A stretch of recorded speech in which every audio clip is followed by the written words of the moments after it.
देखिए, मुसलमानों की स्थिति दलितों से बदतर है। ये 3-4 जो कमीशन आयोग का गठन हुआ, उन्होंने पूरा क्लियर कर दिया कि ये दलित से भी बदतर पोजीशन में है आज के देश में, इस देश का मुसलमान।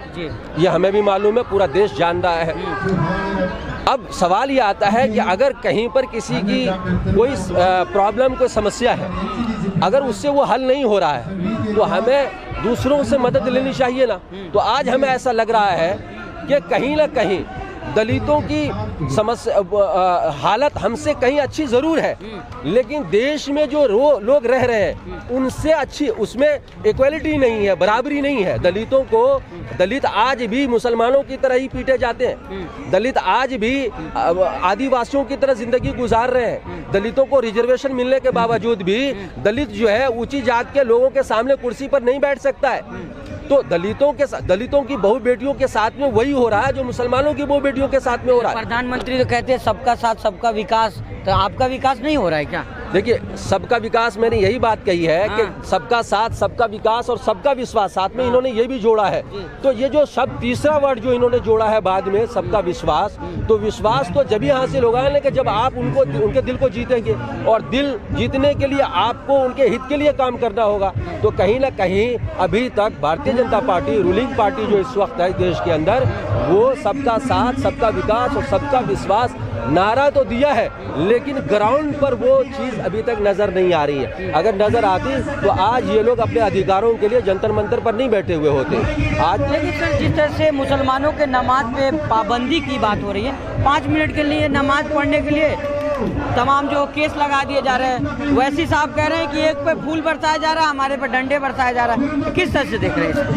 देखिए, नमाज पढ़ने का अधिकार बाबा भीमराव अंबेडकर ने जो संविधान बनाया, उस संविधान के अंदर लिखा हुआ है कि इस देश का आर्टिकल 25, 26, 20, 30, मतलब कई धाराएं हैं जिसमें हमें यह अधिकार दिया गया कि हर आदमी अपने धर्म के अनुसार इस देश के अंदर जिंदगी गुजारने का अधिकार रखता है। आज अगर वो कोई पार्टी उस अधिकार को छीनने की कोशिश करती है तो वो मुसलमानों के साथ में अत्याचार नहीं है, इस देश के संविधान के ऊपर प्रहार है। और जो आदमी इस देश के अंदर रहता है उसकी ये जिम्मेदारी है कि देश के आईन पर अगर कहीं से कोई भी व्यक्ति, चाहे अपना भाई ही क्यों ना हो, अगर प्रहार करे तो उसका डटकर मुकाबला किया जाए, कानून के दायरे में रह करके। लेकिन सर, जिस तरह से साधु संत जो कह रहे हैं सर, हिंदू राष्ट्र की बनाने की बात कर रहे हैं, आप यहाँ पे कह रहे हैं कि सबका साथ, सेकुलरिज्म की आप बात कर रहे हैं, लेकिन किस तरह से देख रहे हैं हिंदू राष्ट्र में मुसलमानों की स्थिति क्या होगी सर? देखिए, हिंदू राष्ट्र, मैं फिर यही कहूँगा कि हिंदू राष्ट्र जिस देश का प्रधानमंत्री हिंदू हो, जिस देश का राष्ट्रपति हिंदू हो, जिस देश का रक्षा मंत्री हिंदू हो, जिस देश का गृह मंत्री हिंदू हो, वो देश का प्रधानमंत्री या रूलिंग पार्टी ये कहे कि इस देश का हिंदू सुरक्षित नहीं है, उस वक्त तक जब तक कि ये हिंदू राष्ट्र न बन जाए। तो हिंदू राष्ट्र तो है ही ये, मुसलमान 80% है इस देश के अंदर, बाकी तो वो 20% है, 18% है, बाकी तो वही है ना। उसके बावजूद भी अगर वो ये कहें कि हिंदू राष्ट्र बनाएंगे, तो भाई हिंदू राष्ट्र में और क्या चीज़ लेकर के आप आना चाह रहे हो, उसको आप बता दो। क्या इस देश के अंदर सिर्फ हिंदू ही रहेंगे? ये देश सिर्फ हिंदुओं का है? क्या इस देश के आईन में सिर्फ हिंदू लोगों को ही रहने का अधिकार है? और मैं तो कहता हूं कि आज हिंदू और मुसलमानों की बात नहीं है। आपके मीडिया के, आप चैनल के माध्यम से मैं ये बताना चाहता हूं कि आज का ये देश उस कगार पर पहुंच गया है कि यहाँ गरीबी और अमीरी की लड़ाई है। गरीब हिंदू भी है, दलित भी है और मुसलमान भी है, अमीर हिंदू भी है, मुसलमान भी है और क्रिश्चियन भी है। तो आज इस देश के अंदर दलितों, गरीबों और अमीरों की लड़ाई हो रही है। आज जो सरकार है वो पूरी तरीके से अमीरों की सरकार है, अमीरों को सपोर्ट कर रही है।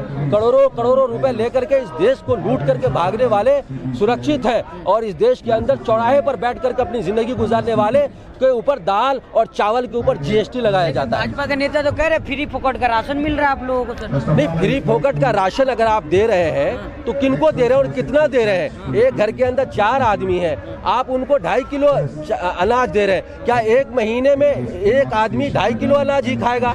क्या उसको खरीद करके राशन खाने की जरूरत आवश्यकता नहीं पड़ेगी?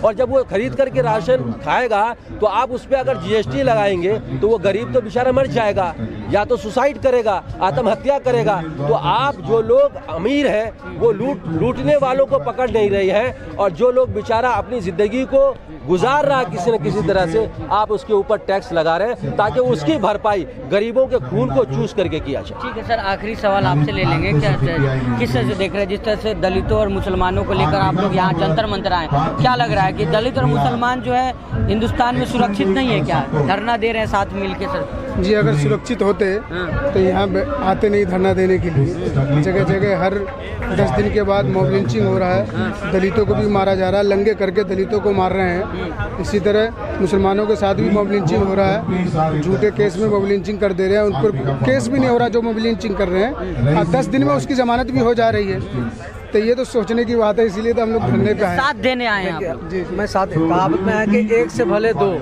इसलिए मैं कह रहा हूँ कि आज खास तौर पे हर चैनल पे दिखाया जाता है कि हिंदू खतरे में है।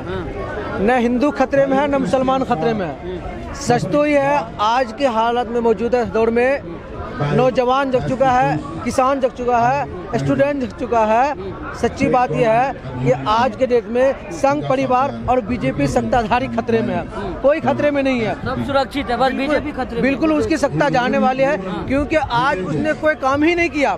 अगर वो काम करे होते तो मंदिर मस्जिद की बात नहीं करते। अगर वो काम किए होते तो वो समाज जात पात को बांटने का नाम नहीं करते, अपना काम आइडियल दिखाते और कहते हमने ये किया।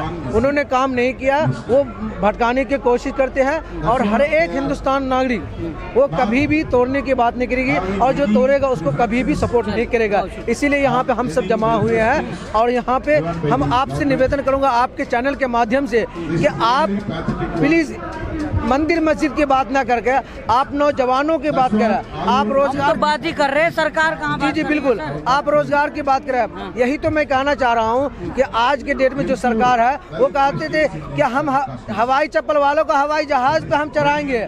आज अफसोस की बात यह है कि हवाई जहाज पे क्या उनको घुमाएंगे? आज हवाई चप्पल पे GST लगा रहे हैं। आज के डेट में हमारे जो नौजवान है वो ये खुली आवाज में कह रहे हैं, हमारी माँ बहन ये आवाज उठा रही है कि हमें नहीं चाहिए राशन, हम राशन लेने वाले नहीं हिंदुस्तानी वाले होंगे। हम अच्छे नागरिक हैं, हम अच्छे हिंदुस्तानी हैं, हम देने वाले बनेंगे। इसलिए आप हमें ऐसा रोजगार दीजिए कि हम दूसरों को रोजगार देने वाले बने। इसीलिए हम सब यहाँ जमा हुए हैं। बहुत शुक्रिया आप लोग का।